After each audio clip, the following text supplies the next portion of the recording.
السلام علیکم ورحمت الله وبرکاته. دوستانو دا ویډیو د هغو کسانو لپاره ده کوم کسان چې په خپل موبایل کې پبجي گیم استعمالوي. نو که چیرې تاسو په خپل موبایل کې پبجي گیم استعمالوي نو دغه ویډیو ستاسو لپاره ده.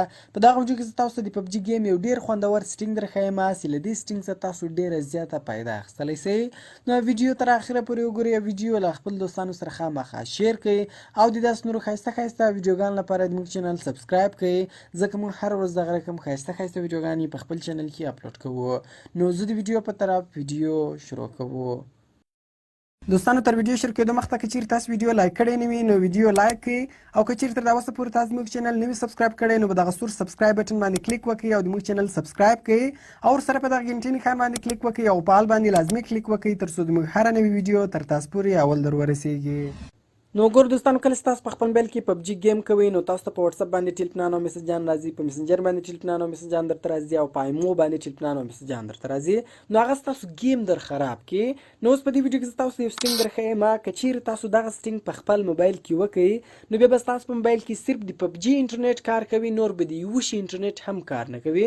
بیا هر څوک تاسو ته په واتس اپ یا میسنجر کې ټیلیفون درته راوکړي یا میسج درته راوکړي نو هغه به تاسو ته نه راځي. بیا چې مو هر وخت هغه سټینګ بند کړئ نو بیرته به ستاسو په موبایل کې د ټولو شانو انټرنیټ کار شروع کړي.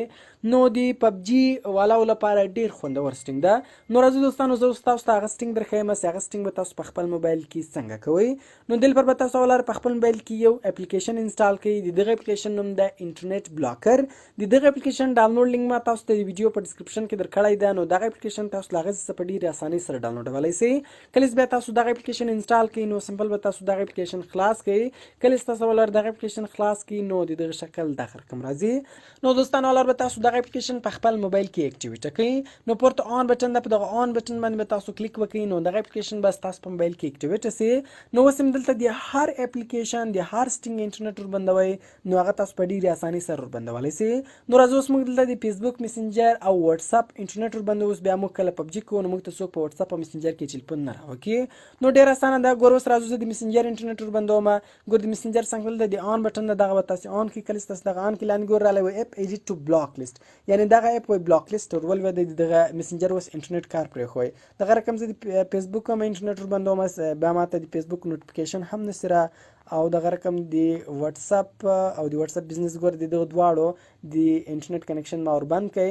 نو اوس کله تاسو پبجي کوئ نو هر څوک تاسو ته په واتس اپ باندې ټلیفون راکوي هغه به تاسو ته نه راځي. په واتس اپ باندې تاسو ته ټلیفون راوکړي هغه به هم تاسو ته نه راځي. نو بیا کوم بیرته هر وخت انټرنیټ خلاصوي خالی راځي ګور پورته دغه آن اپ بټن سي ده دغه به سمپل بیرته ګور دلته تاسو اپ کړئ. کله چې تاسو دغه اپ کړئ بیرته به ټول شانو انټرنیټ کار شروع کړي او بیا هر څوک تاسو ته په واتس اپ میسنجر کې هم ټلیفون درته کولی شي او هم به میسجان درته کولی شي. نو دوستانو ډیره خوندور طریقه ده، خاص د هغو کسانو لپاره کوم کسان چې په خپل موبایل کې پبجي استعمالوي او د پبجي په دوران کې دي ته خلک ټلیفونان او میسجان په واتس اپ او میسنجر باندې راکوي. نو له دې طریقې څخه هغه کسان ډیره زیاته پیدا اخیستلی شي. نو کوم چیرې ویډیو خوښه شوې ویډیو در سره لایک کړئ، له خپل دوستانو سره خامخا شیر کړئ تر څو هغه هم له دې طریقې څخه فایده واخلي او د داسې نور ښایسته ښایسته ویډیوګانو لپاره زموږ چینل سبسکرایب کړئ، ځکه موږ هره ورځ دغه رقم ښایسته ښایسته ویډیوګانې په خپل چینل کې اپلوډ کوو. نو ملاوي کوم نور ښایسته ښایسته ویډیوګانو کې په دعاګانو کې مې یاد ساتئ. د خدای په امان.